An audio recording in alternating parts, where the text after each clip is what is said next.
जय श्री कृष्ण। गीता धाम में फिर से आपका स्वागत।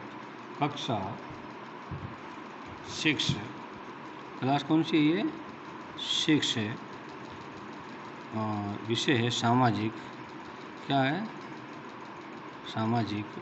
और आज तारीख हो गई है 13/7/2021।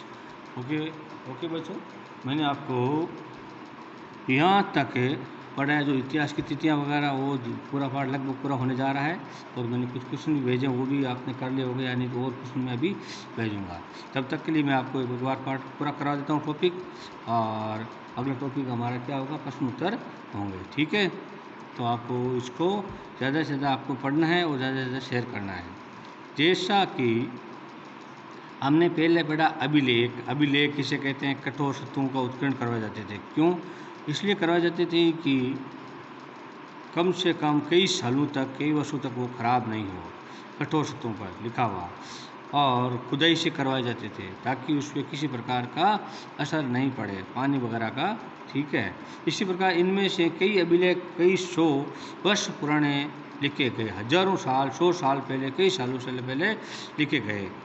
सभी अभिलेखों में लिपियां और भाषाओं का प्रयोग हुआ। किसका प्रयोग हुआ? लिपियां और भाषाओं का प्रयोग हुआ है।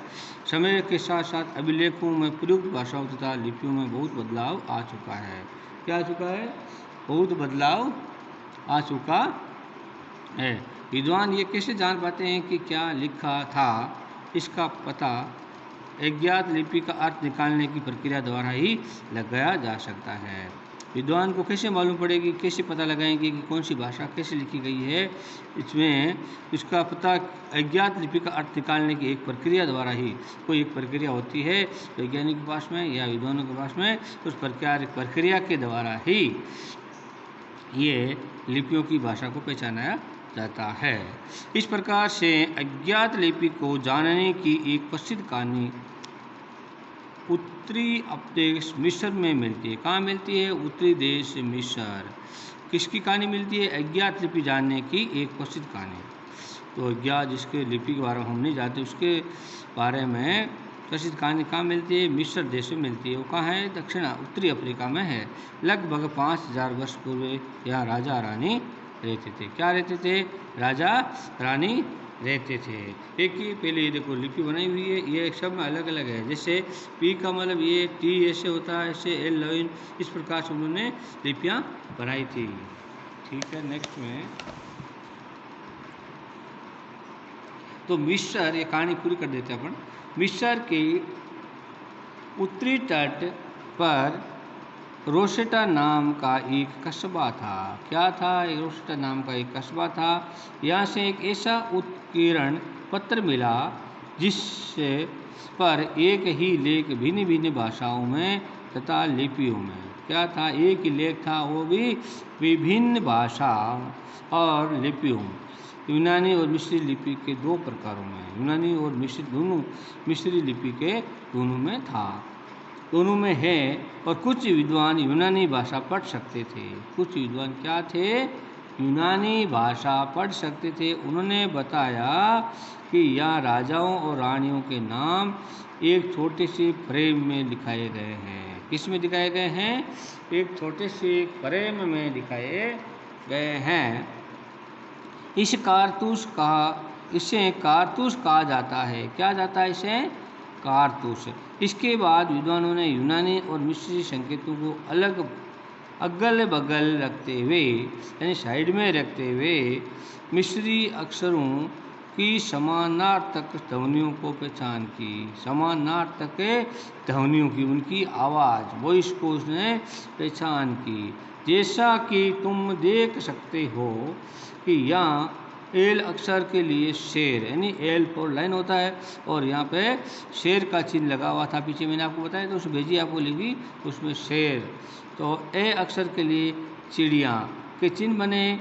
एक बार जब उन्होंने ये जान लिया कि विभिन्न अक्षर किन के लिए प्रयुक्त हुए, जो आसानी से अभिलेखों में पढ़ सकते हैं। जैसे अक्षर दिए हुए उसके हिसाब से लोग जान लिया कि ये अक्षर किसके लिए प्रयुक्त हुआ है। जैसे कोई घर बना है तो एस लगा दिया, एस का मतलब होम भी होता है, हाउस भी होता है। अब मैं आपको कुछ एक क्वेश्चन मैं आपको उसमें दूंगा, लेकिन फिर भी एक क्वेश्चन को बड़ा मैं डाल लेता हूँ और बाकी क्वेश्चन में आपको, तो देखिए, तुम्हें पुरातत्वविद साक्षात लेना, तुम्हें उस 5 प्रश्नों में से कुछ चीज़ तैयार करो जिसमें से पूछना चाहिए।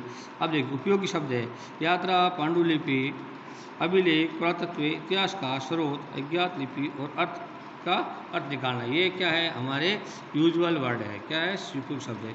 इसमें कुछ महत्वपूर्ण तिथियाँ दी गई है। क्या दी गई है, महत्वपूर्ण तिथियों के साथ साथ में एक प्रश्न भी दिया गया है। इसको मैं आपको एक बार सोल्व कर देता हूँ, फिर भी मैं आपको भेजूंगा, फिर भी ये क्वेश्चन आपको कर लेना है। कुछ महत्वपूर्ण तिथियाँ दी गई है। कस्सी का आरंभ 8000 वर्ष पूर्व, सिंधु सभ्यता का प्रथम नगर 4700 वर्ष पूर्व, गंगा घाटी के नगर मगध का बड़ा राज्य 2500 वर्ष पूर्व, वर्तमान समय पर 2000 वर्ष पूर्व। क्या है, जो अभी वर्तमान समय चल रहा है वो 2000 वर्ष पूर्व से चल रहा है। जैसे 2021 चल रहा है ना, तो 2000 वर्ष पूर्व ये वर्तमान समय शुरू हुआ था। अब देखिए, इसको सम्मिलित करना है आपने को। और सबसे पहले क्या चाहिए, नर्मदा घाटी। क्या है, सबसे पहले नर्मदा घाटी। और नर्मदा घाटी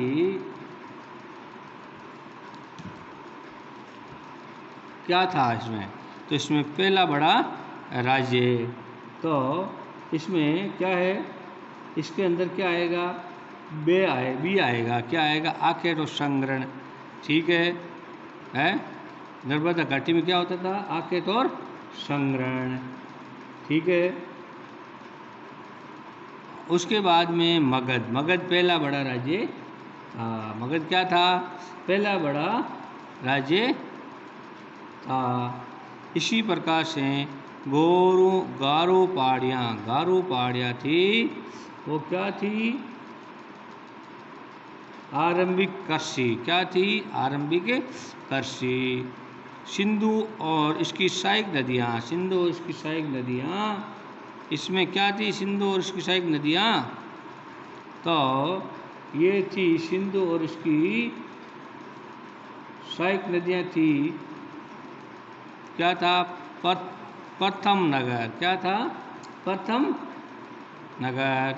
और गंगा घाटी क्या थी, गंगा घाटी, इसमें लगभग 2500 वर्ष पूर्व के नगर, 2500 वर्ष पूर्व के नगर। जय श्री कृष्णा। ये भी सवाल आपको एक बार समझा देता हूँ, फिर भी मैं आपको उसको कॉपी में करके भेज रहा हूँ। पांडुलिपियों और अभिलेखों में एक प्रमुख अंतर। देखिए, पांडुलिपियाँ प्रायकर किससे बनी होती है, ताड़पत्रों अथवा भोजपत्रों पर बनी हुई हुआ करती थी। किसके द्वारा, हाथ के द्वारा लिखी होती थी और मिलती थी।